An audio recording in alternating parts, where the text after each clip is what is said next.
book of Job, it's a profound and very unique book in the Bible for lots of reasons. The story is set in a very obscure land that's far away from Israel, Uz.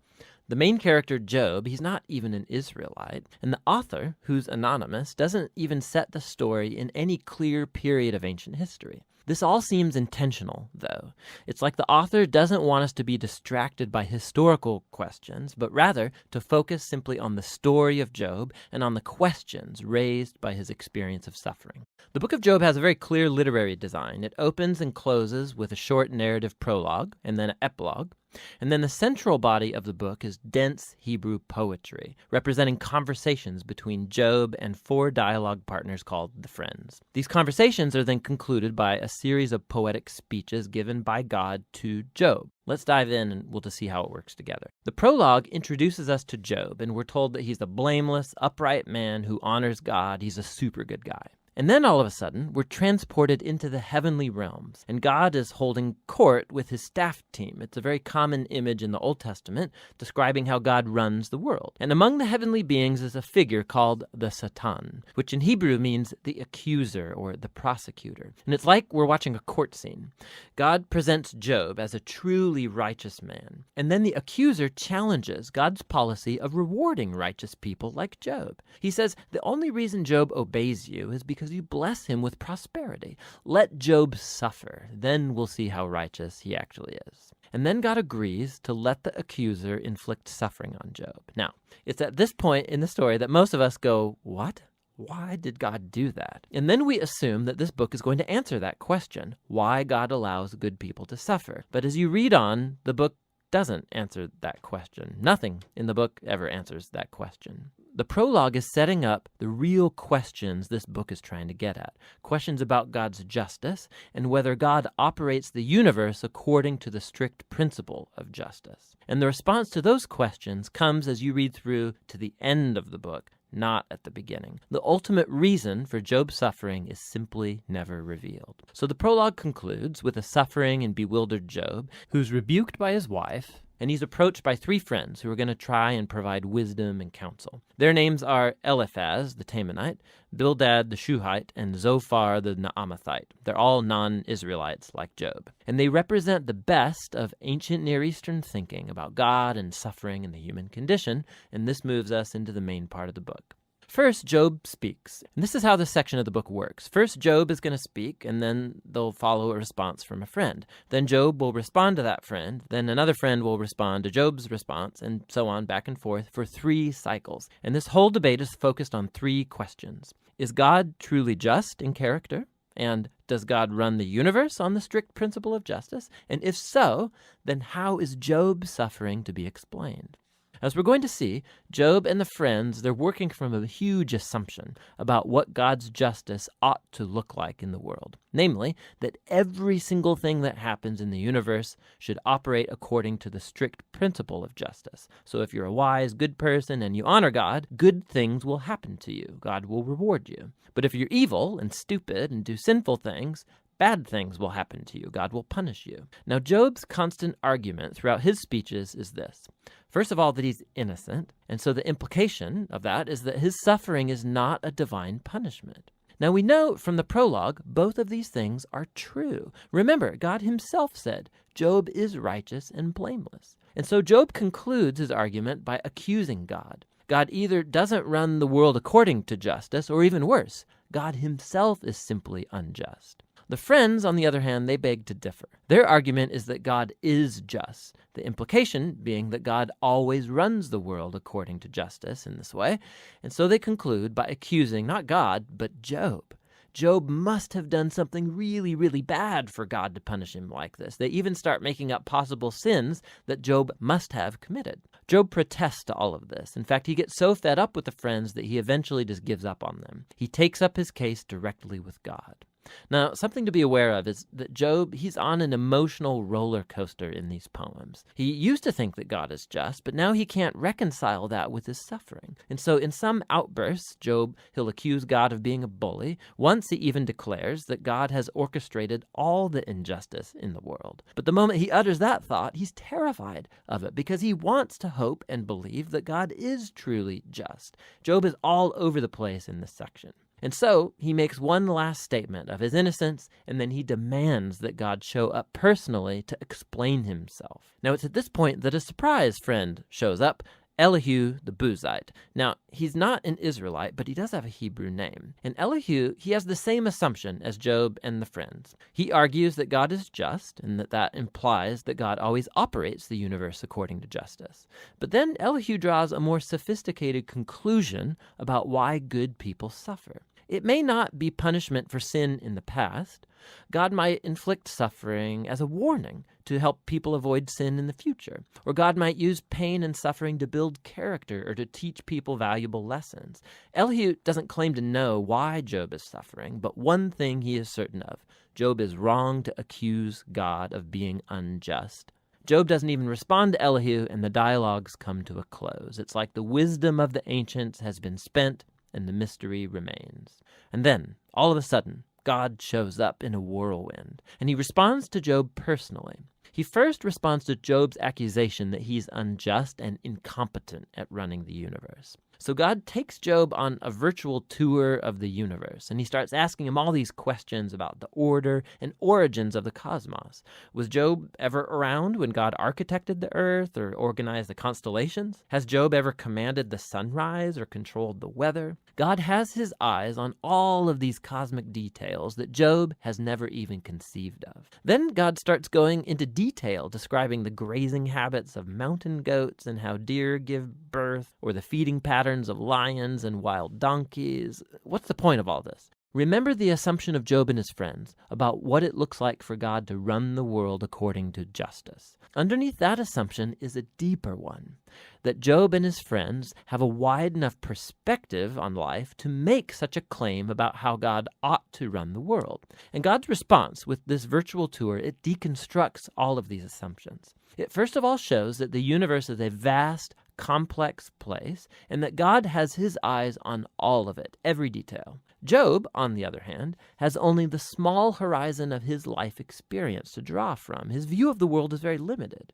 And so what looks like divine injustice, from Job's point of view, needs to be seen in an infinitely larger context. Job is simply not in a position to make such a huge accusation about God. After the virtual tour, God asks Job if he would like to micromanage the world for a day, according to the strict principle of justice that Job and his friends assume, punishing every evil deed of every person at every moment with precise retribution.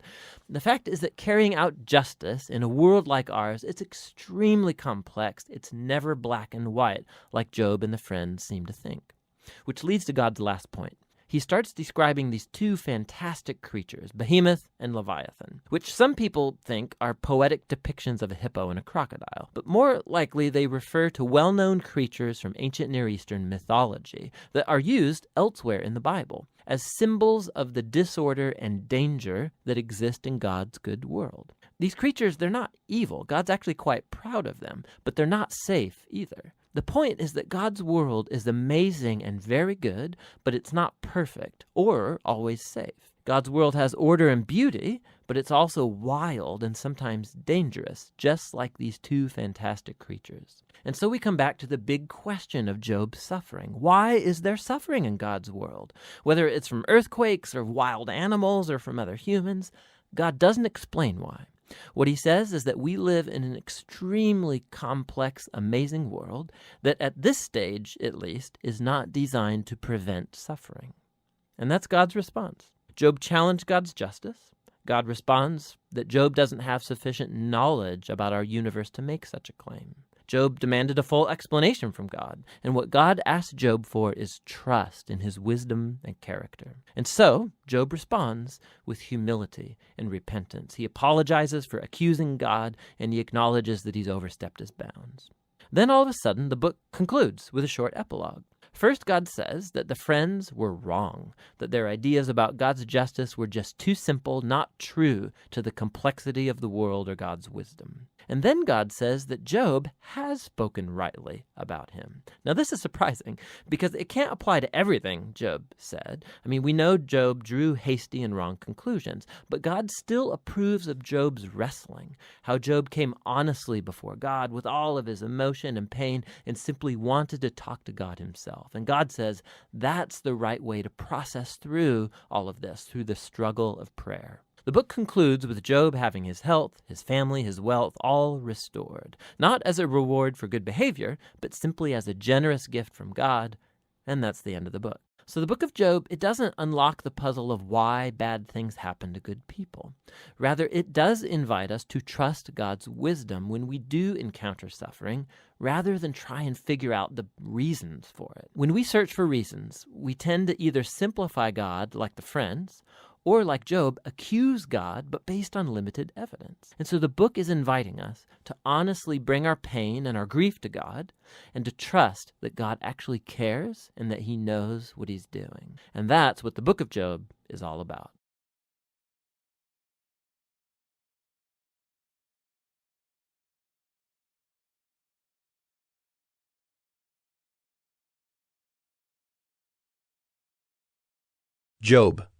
Job 1.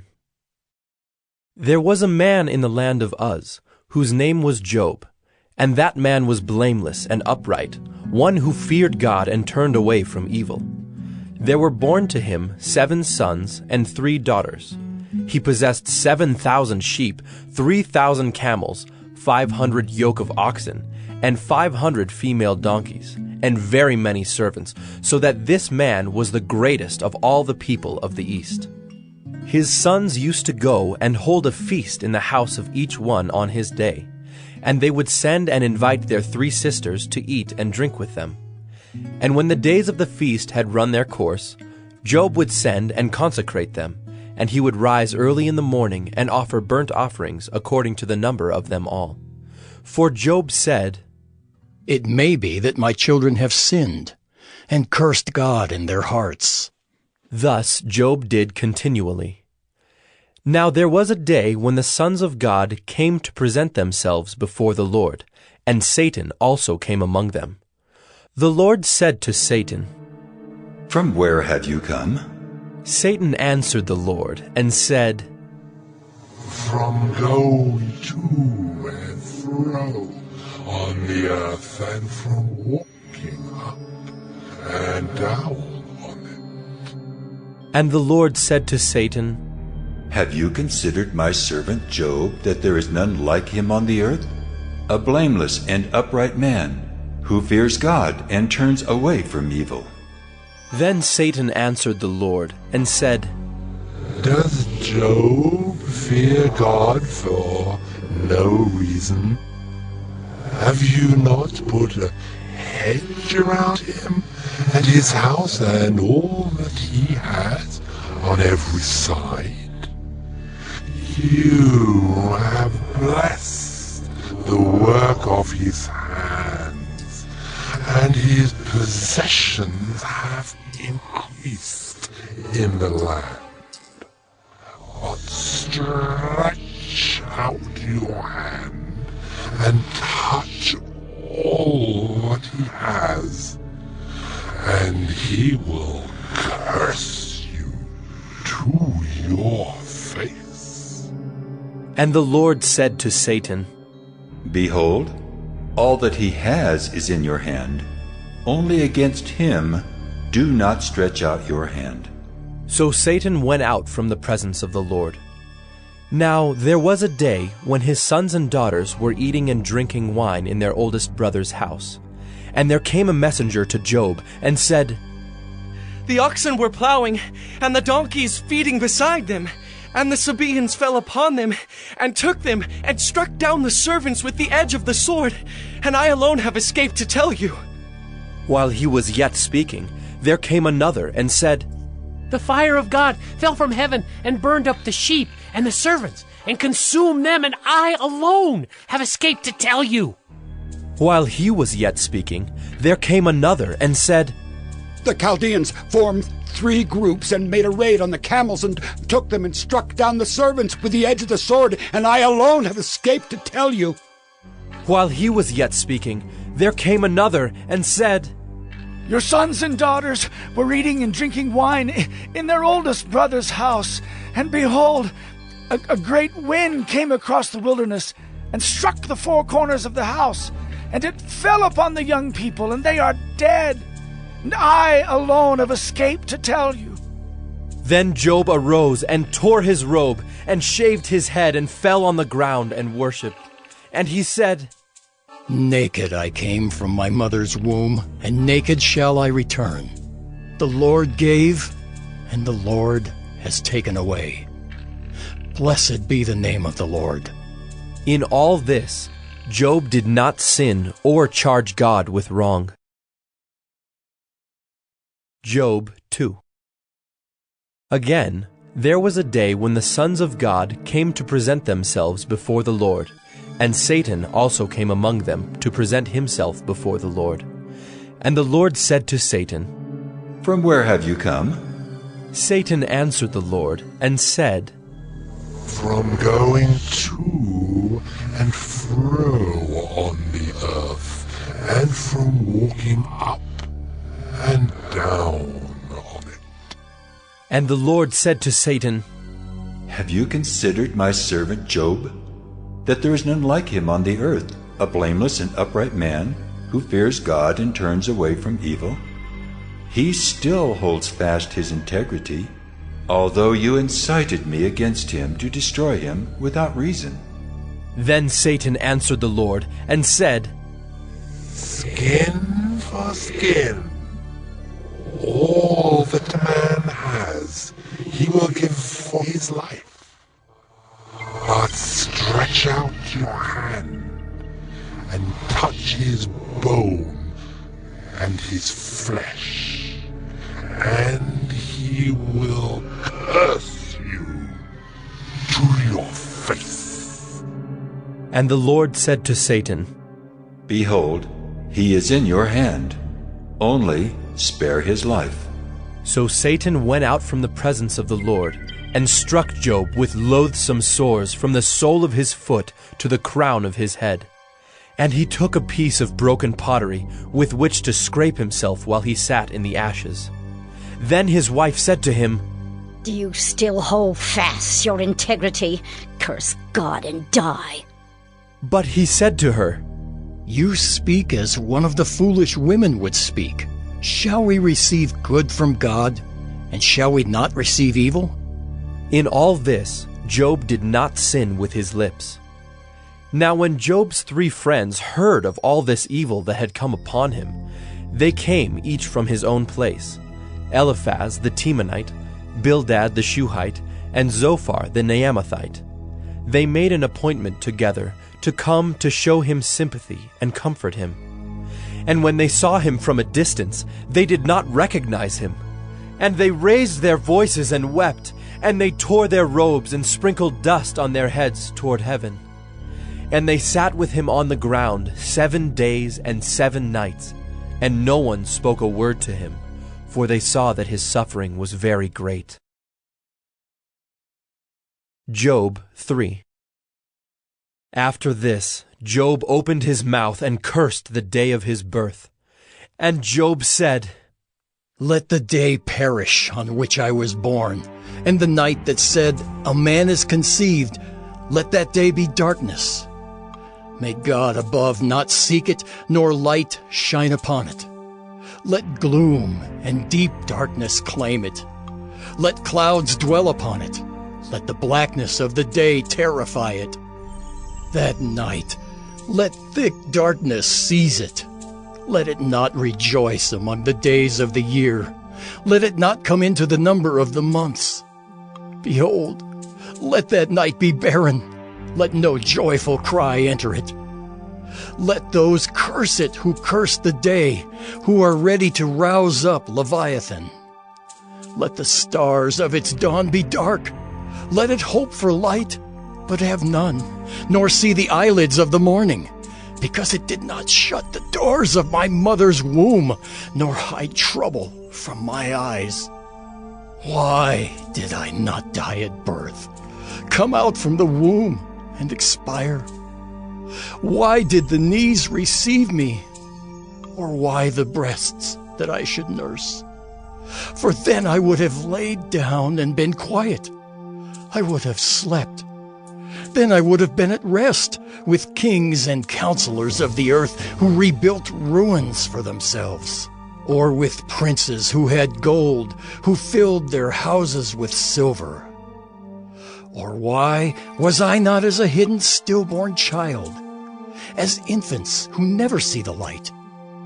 There the wicked cease from troubling, and there the weary are at rest. There the prisoners are at ease together. They hear not the voice of the taskmaster. The small and the great are there, and the slave is free from his master. Why is light given to him who is in misery, and life to the bitter in soul, who long for death, but it comes not, and dig for it more than for hidden treasures, who rejoice exceedingly and are glad when they find the grave? Why is light given to a man whose way is hidden, whom God has hedged in?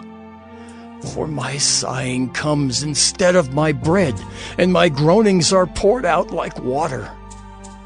For the thing that I fear comes upon me, and what I dread befalls me.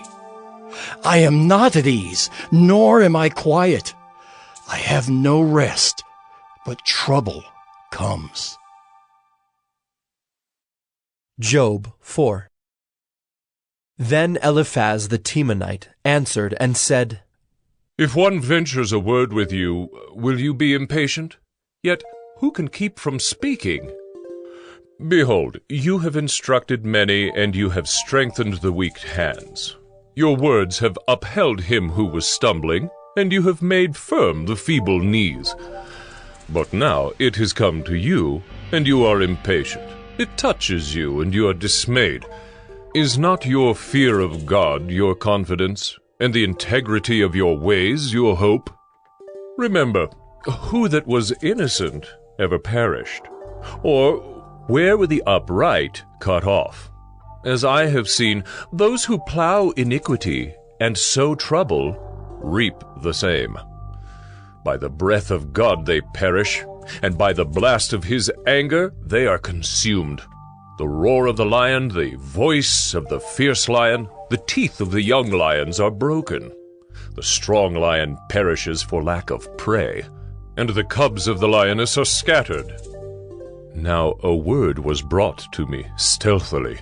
My ear received the whisper of it, amid thoughts from visions of the night. When deep sleep falls on men, dread came upon me, and trembling which made all my bones shake. A spirit glided past my face. The hair of my flesh stood up. It stood still, but I could not discern its appearance. A form was before my eyes. There was silence. Then I heard a voice. Can mortal man be in the right before God? Can a man be pure before his Maker? Even in his servants he puts no trust, and his angels he charges with error. How much more those who dwell in houses of clay, whose foundation is in the dust, who are crushed like the moth? Between morning and evening they are beaten to pieces. They perish forever without anyone regarding it. Is not their tent cord plucked up within them? Do they not die, and that without wisdom? Job 5. Call now. Is there anyone who will answer you? To which of the holy ones will you turn? Surely vexation kills the fool, and jealousy slays the simple. I have seen the fool taking root, but suddenly I cursed his dwelling. His children are far from safety. They are crushed in the gate, and there is no one to deliver them. The hungry eat his harvest, and he takes it even out of thorns, and the thirsty pant after his wealth. For affliction does not come from the dust, nor does trouble sprout from the ground, but man is born to trouble as the sparks fly upward. As for me, I would seek God, and to God would I commit my cause, who does great things and unsearchable, marvelous things without number. He gives rain on the earth and sends waters on the fields. He sets on high those who are lowly, and those who mourn are lifted to safety. He frustrates the devices of the crafty so that their hands achieve no success. He catches the wise in their own craftiness, and the schemes of the wily are brought to a quick end. They meet with darkness in the daytime and grope at noonday as in the night.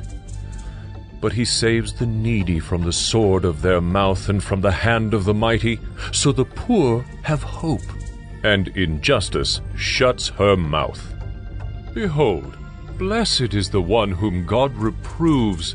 Therefore despise not the discipline of the Almighty. For he wounds, but he binds up. He shatters, but his hands heal. He will deliver you from 6 troubles. In 7, no evil shall touch you. In famine he will redeem you from death, and in war from the power of the sword. You shall be hidden from the lash of the tongue, and shall not fear destruction when it comes. At destruction and famine you shall laugh, and shall not fear the beasts of the earth. For you shall be in league with the stones of the field, and the beasts of the field shall be at peace with you. You shall know that your tent is at peace, and you shall inspect your fold and miss nothing.